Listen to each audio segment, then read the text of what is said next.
샬롬, 주일에 예배에 오신 여러분들을 주님의 이름으로 축복합니다. 오늘 우리가 찬양 중에 샤론의 꽃 예수님을 찬양했는데요. 내 생명의 향기가 참사랑의 향기로 간데마다 풍겨나게 하소서. 그래서 오늘은 그리스도의 향기라고 하는 주제로 은혜를 나누기를 바랍니다. 고린도후서 2장 15절에 보면은 우리는 구원받은 자들에게나 멸망하는 자들에게 하나님 앞에서 그리스도의 향기라고 말씀하고 있습니다. 여기 향기라고 하는데요. 영어로 하면 아로마 치료라고 하는 것이 많이 지금 이루어지고 있는 것 같아요. 아로마 향기로 불면증을 치료하기도 하고 또 혈압을 낮추기도 하고요. 통증을 줄여주는 그런 것을 이제 아로마 테라피라고 이야기를 하고 있습니다. 천연약물이나 식물의 향기, 아로마를 이용해서 몸과 마음의 피로를 풀어주고 심신을 안정시키는 그런 치료 방법을 말합니다. 마치 아로마 치료처럼 성경에도 이런 것이 있는가 이렇게 생각해 볼 수가 있는데, 오늘 성경 말씀에 보면은 우리가 하나님 앞에서 그리스도의 향기라고 말하고 있어요. 그리스도의 아로마라는 거예요.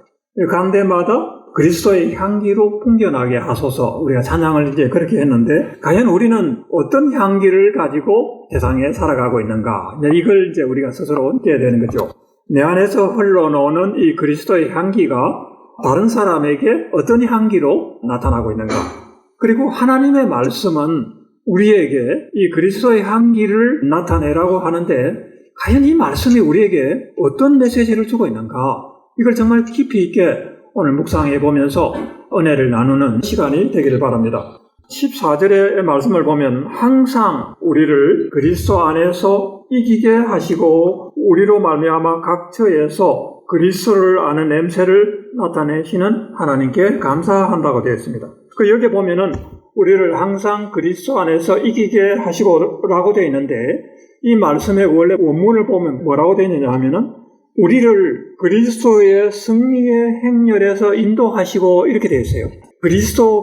예수 그리스도께서 앞장서서 가시는 승리의 행렬에 우리가 함께 참여하게 하시고라는 그런 뜻이에요. 예수님이 대장이 되셔서 모든 사탄의 권세를 이기시고 승리하셨잖아요. 그 승리한 예수님이 앞장서 가시고 우리는 예수님의 군대가 되어서 함께 그 행렬에 참여하여서 나아가고 그 예수님의 승리의 행진에서 우리로 하여금 우리가 가는 곳마다 그리스도를 아는 향기를 나타내게 한다는 거예요. 이것은 마치 로마의 군대가 전쟁을 하면 승리한 장군이 앞장서서 승리의 행군을 하게 됩니다. 로마로 돌아올 때 행진하는 그 행렬이 아주 대단한 행렬을 갖추고 오게 되는데, 그게 이제 군사 프레이드를 하는 거예요. 장군이 앞에 마차를 타고 가고, 그리고 모든 군인들이 뒤에서 이제 따라가는 승리의 행진을 하게 되는데, 그 승리의 행진 앞에는 향을 피운답니다. 그 향을 피우면 그 향기가 나게 돼 있잖아요. 그 향기가 나면은 이것은 승리한 사람들에게는 생명의 향기요 승리의 향기가 되는 것이고, 포로로 잡혀있는 사람들이나 전쟁에 패배한 사람들에게는 이건 죽음의 향기예요. 예수님이 앞장서서 나아가는 우리의 믿음의 행군에는 거기에도 이제 그리스도의 향기가 나게 되는데, 그 그리스도의 향기는 구원을 받는 사람들에게는 생명의 향기라는 거예요. 그 향기가 생명의 향기이고, 구원을 받지 못하는 사람들에게는 이것은 멸망과 죽음의 향기가 된다는 거예요. 과연 무엇이 지금 이 말씀이 무엇을 우리에게 의미하는가? 이것을 오늘 우리가 말씀을 통해서 깊이 나누기를 바랍니다. 과연 그리스도의 향기를 나타내야 할 사명이 이제 우리에게 있는데, 천국을 향한 이 믿음의 행진을 하고 있는 우리가 다 그 행진에 지금 참여하고 있잖아요. 그죠? 믿음의 길을 가고 있는 사람들은 이 예수 그리스도의 그 행진에, 승리의 행진에 지금 함께 참여하고 있는 거예요. 그런데 우리에게 주시는 사명이 있다는 거예요. 그냥 무작정 따라가는 것이 아니라, 따라갈 때에 우리가 가는 곳마다, 우리가 이르는 곳마다 그리스도의 향기를 풍겨나게 하는 것이 예수님께서 우리에게 주신 사명이라는 거예요. 이 얼마나 위대한 사명입니까? 그리고 얼마나 위대한 행군입니까? 예수님이 앞장서서 나가는 이 믿음의 승리의 행진에 우리가 함께 참여하고 있다는 것만도, 우리는 그 참여하는 자체만으로도 우리는 너무나 감격스러운 거예요. 우리는 예수께서 이미 승리하신 그 승리의 행렬에 우리가 동참해 있다고 하는 거예요. 우리는 승리한 사람들이에요. 예수님이 승리한 그 믿음의 행진에 이미 승리한 사람으로, 승리한 성도로서 참여하고 있다고 하는 것입니다. 그런데 우리에게 주시는 이 사명, 그리스도의 향기를 나타내야 할 이 사명을 우리는 어떻게 감당하고 있는가 하는 거죠. 2장 15절의 말씀을 보면은 우리는 구원받은 자들에게나 망하는 자들에게 하나님 앞에서 그리스도의 향기라고 말씀하고 있습니다. 그래서 이 그리스도의 향기는 구원받은 자들에게는 생명에 이르게 하는 향기입니다. 우리가 어떤 예수님을 통해서 나타나는 향기는 믿고 예수 안에 들어오는 사람들에게는 이 생명의 향기가 되는 거예요. 그리고 예수님의 이 메시지를, 복음의 메시지를 받아들이지 않고 구원을 받지 못하고 멸망하는 사람들에게는 이 향기는 사망에 이르는 냄새라는 거예요. 사망에 이르는 향기라는 거예요. 근데 이 말씀이 이제 고린도후서에 왜 그런가 하는 것을 이제 사도 바울이 고린도후서 2장 말씀과 특히 오늘 7장 말씀을 같이 볼 텐데 2장 말씀과 7장 말씀을 보면 왜 그런가 하는 것이 잘 나타나 있습니다. 제가 이와 관련해서 한 가지 예를 하나 들겠습니다. 이 향기라고 하는 것이 모든 사람들에게 다 좋은 향기로 나타나면 얼마나 좋아요, 그죠? 그런데 어떤 사람에게는 구원의 향기, 생명의 향기가 되고 어떤 사람에게는 사망과 멸망의 향기가 된다는 것이 과연 이게 무슨 말인가? 관련해서 제가 한 예시를 하나 들어보겠습니다. 제가 아는 어떤 한 지인이 한강변에, 남한강변에 많은 그 땅을 가지고 있는데 수백 평 되는 땅에다가 전원주택을 지어서 살고 있습니다. 그런데 이러한 전원주택의 문제는 뭐냐 하면은 여름에 모기와 벌레가 많이 생겨요. 특히 이제 강이나 이런 습지가 있는 곳에서는 모기가 많이 생기고 벌레들이 와서 이제 여름을 지나기가 괴롭게 되는 거죠. 그래서 이 문제를 어떻게 해결을 하느냐 고민하다가 좋은 방법을 찾게 되었는데 라벤더를 많이 심어 놓으면 라벤더의 향기가 풍겨져 나와서 모기나 벌레가 생기지 않는다는 거예요. 그래서 라벤더 향기는 사람에게는 너무나 좋은 향기예요. 그리고 기분을 좋게 하고 또 아까 말한 것처럼 아로마 테라피를 통해서 때로는 심신을 피로를 풀어주고 치료하는 효과도 나타나는 거죠. 고린도후서의 말씀처럼 이 향기는 생명의 향기가 되는 거예요. 그런데 모기나 벌레에게는 죽음과 고통을 주는 그런 향기가 되는 거죠. 모기에게는 라벤더 향기가 멸망과 죽음의 향기가 된다는 거예요. 그래서 오늘 말씀은 우리에게도 이런 향기가 있다. 그리스도의 향기가 바로 그런 역할을 한다는 거죠. 이런 효과를 가져오는 그리스도의 향기는 어떤 것일까요? 하는 것이 오늘 말씀에 들어있습니다. 그리고 오늘 말씀의 배경이 되는 고린도 교회는 배경을 우리가 살펴보면 교회 안에 많은 분쟁과 많은 다툼이 있는 교회였습니다. 그 교회 안에 바울파, 아볼로파, 베드로파 하면서 분열과 다툼이 있었고 그런 문제 외에도 교회 안에 음행하는 문제가 있었고요. 정적으로 아주 문란해서 음행이 있었고 그리고 자기들의 문제를 스스로 해결하지 못하고 세상 법정에 나가서 그 법원에 송사를 하는 아주 불미스러운 그런 문제도 있었고요. 그리고 심지어는 우상 숭배하는 그런 문제도 이 교회가 갖고 있었다고 그렇게 나와 있습니다. 세상 문화 가운데서 고린도 교회는 사실은 유럽 사회가 그 당시에는 아주 그 우상 숭배하는 타락한 사회였는데 그런 가운데 세상 문화 가운데서 부름을 받아서 구원을 받은 성도들, 그런 사람들이 모여서 교회를 이루고 있었습니다. 그러나 예수 그리스도의 십자가와 부활의 그 복음으로 구원을 받았지만 아직까지 성숙되지 못하고 자신들이 가지고 있던 죄악 가운데 세상과 혼합되어 있는 그런 모습을 나타내고 있었던 거죠. 그래서 사도 바울이 이런 문제를 다루기 위해서 고린도 전서에는 이런 문제에 대해서 사도 바울이 책망하는, 그래서 회개하고 돌아올 것을 지적하는 그런 말씀들이 고린도 전서에 나타나고 있습니다. 왜 이런 문제들이 교회에 나타나게 될까요? 우리도 마찬가지로 믿음으로 예수 그리스도 안에서 믿음으로 들어왔지만 사람들 속에 남아있는 과거의 세상 가운데 있을 때 우리가 갖고 있던 죄성, 자아, 아직까지도 십자가 앞에서 온전히 죽지 않은 자아라든지 자존심이라든지 그런 죄의 속성들이 성도들의 내면과 교회 안에서 그것이 나타나고 있었던 거죠. 이런 것들이 교회를 점점 무너뜨리는 그런 작용을 하고 있었던 것입니다. 우리에게도 이런 문제가 있을 수 있습니다. 그래서 고린도 교회의 문제는 사실은 모든 성도들이 가질 수 있는 그런 문제라고도 볼 수가 있는 거죠.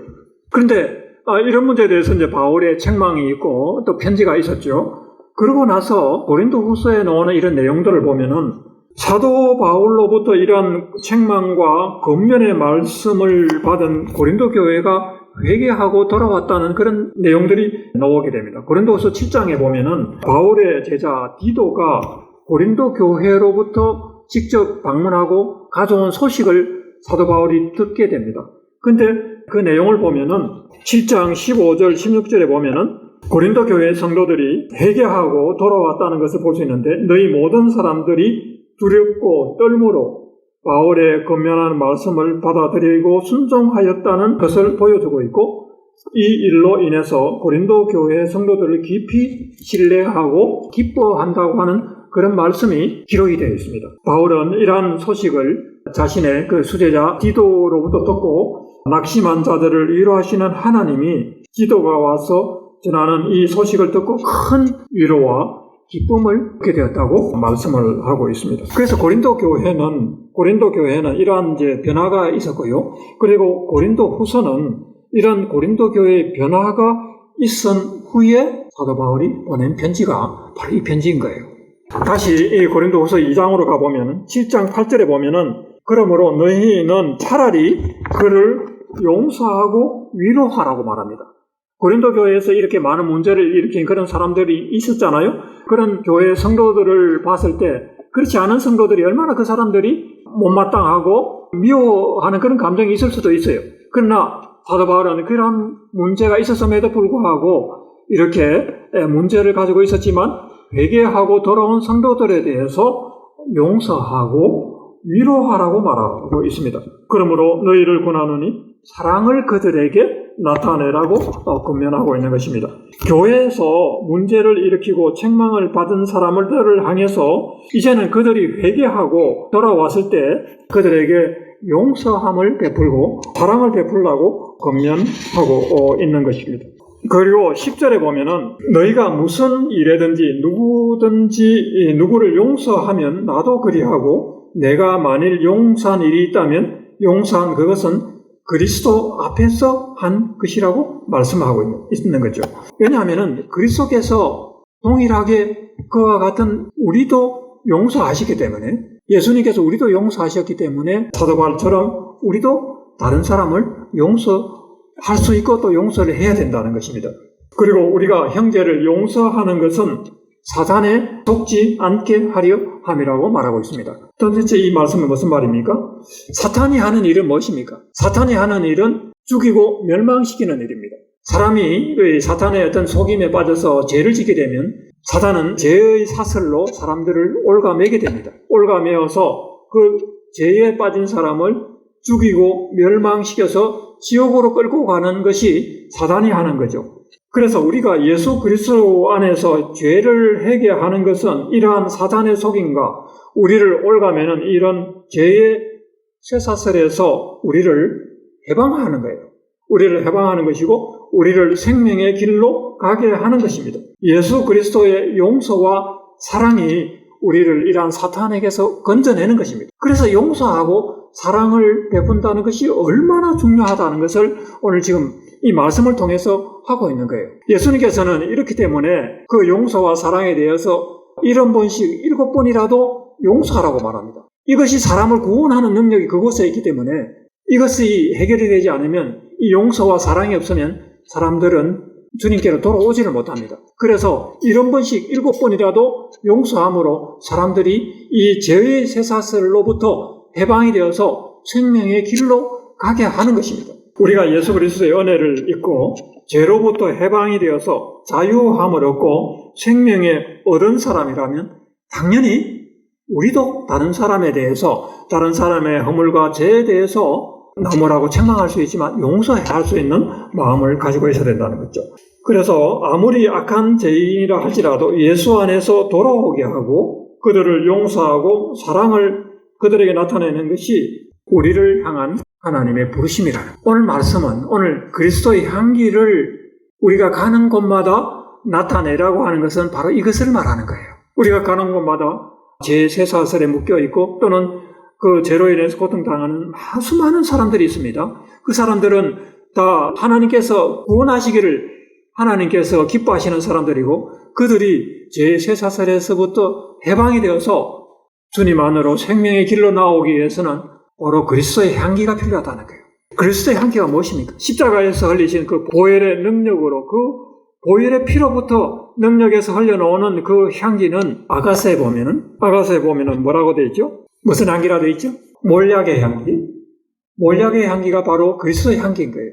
십자가에서 피 흘리신 그 사랑으로부터 풍겨나오는 그 향기, 그 몰약의 향기를 예수님께서 우리에게 나타내셔서 우리가 그 향기를 통해서 예수님의 그 사랑 안으로 들어온 사람들 아닙니까? 예수님의 그 피의 능력, 제사함의 능력, 그 향기가 우리를 살리는 것처럼 우리 속에서 부어진 그 예수님의 향기, 그 몰약의 향기가 또한 다른 사람에게로 풍겨져 나가야 된다는 겁니다. 그것이 어디에서 나타나는 거냐 하는 거예요.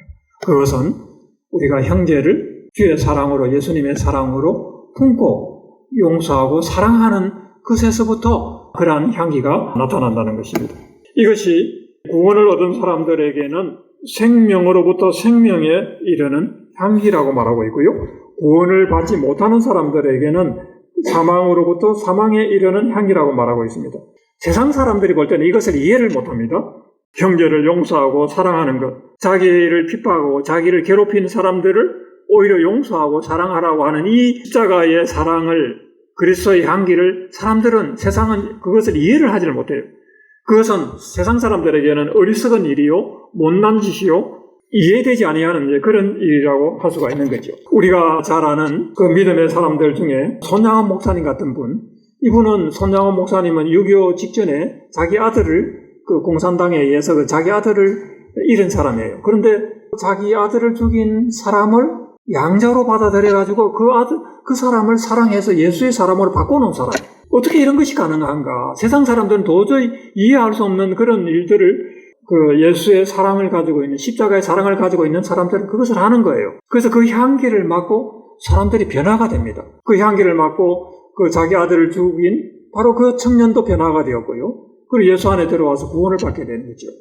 우리가 잘 아는 성경의 사도행전에 나오는 말씀을 보면은 스데반은 유대인들에게, 자기를 핍박하는 유대인들에게 돌에 맞아서 죽어가면서도 뭐라고 기도합니까? 주여, 저들이 알지 못하고 저러고 있으니 저들을 용서하여 주십시오. 저들을 용서하여 주십시오라고 마지막 기도를 그렇게 하고 숨을 거두는 모습을 나타내고 있습니다. 바로 이것이 그리스도의 향기라는 거죠. 그래서 그러한 스데반의 모습 하나님이 들으시고 그 그리스도의 향기, 죽음의 순간에서 나타내는 그 그리스도의 향기를 통해서 사울이 변화받게 되죠. 사울은 스데반이 죽어갈 때 그것이 그리스도의 향기가 뭔지를 이해하지 못했습니다. 자기가 합당한 일을, 정당한 일을 하고 있다고 생각을 했지만 나중에 예수님을 만나고 나서 자기가 한 일이 어떤 것이었던가를 깨닫게 된 거죠. 그래서 사도 바울이 변화를 받고 이제 오히려 고린도 교회를 향해서 그 그리스도의 향기를 나타내라고, 그리스도의 향기를 가는 곳마다 나타내라고 권면하고 있는 것입니다. 왜냐하면 자기 자신이 바로 스데반의 죽음의 순간에 나타내는 그리스도의 향기로 자기가 구원을 받았기 때문에, 그 모습을 보고 예수의 향기를 자기가 보았기 때문에 자기가 변화된 이후에는 그 그리스도의 향기를 이제 증거하고 다니면서 고린도 교회에도 그 그리스도의 향기를 나타낼 것을, 가는 곳마다 하나님의 백성들은 그리스도의 향기를 나타내는 것이 우리의 사명이라는 것을 말씀을 하고 있는 것입니다. 이것이 우리를 생명으로 생명에 이르게 하는 향기인 거예요. 생명으로 생명에 이르는, 이것을 받아들이는 사람은 그리스도의 향기를 맡고 이것이 우리를 구원한다는 것을 받아들이는 사람은 다 구원을 받게 돼요. 구원을 받고 생명의 길로 가게 된다는 것입니다. 우리는 살아가면서 수많은 관계 속에서 이러한 일들을 많이 당합니다. 우리의 자녀들, 또 우리의 친구들, 우리의 형제들, 이웃 사람들과의 관계 속에서 정말 우리가 볼 때 이해할 수 없고 못마땅하고 하는 게 얼마나 많습니까? 그런 사람들과의 관계 속에서 그들이 잘못하고 그들이 부족한 부분들이 나타날 때 그것을 책망하고 나무라고 그것을 그 꼴을 보지 않고 우리가 그걸 외면해버리면 그 사람들은 돌아올 수 있는 길이 없는 거예요. 예수의 생명으로 돌아올 수 있는 길이 없는 거예요. 오늘 우리에게 그리스도의 향기를 나타내라고 하는 것은 그러한 관계 속에서 우리가 처해 있을 때 우리가 그리스도의 향기를 어떻게 그들에게 나타낼 것인가를 우리가 깊이 생각해야 됩니다. 예수의 사랑으로 십자가에서 피 흘리신 희생하신 그 자기 몸을 십자가에서 내어주신 그 피 흘리신 그 사랑으로 그리스도의 향기를 나타내신 그 사랑을 우리가 입었기 때문에 우리도 다른 사람들에게 연약하고 부족하고 또 제약 가운데 있을지라도 그들이 회개하고 돌아오고 또 그들이 연약한 부분들을 우리가 품고 함께 나아갈 수 있는 그런 믿음으로 우리가 가야 이것이 그리스도의 향기를 나타내는 삶이라는 것입니다. 이러한 그리스도의 향기를 통해서 많은 사람들이 주께로 돌아오게 됩니다. 그리고 생명의 길로 나오게 됩니다.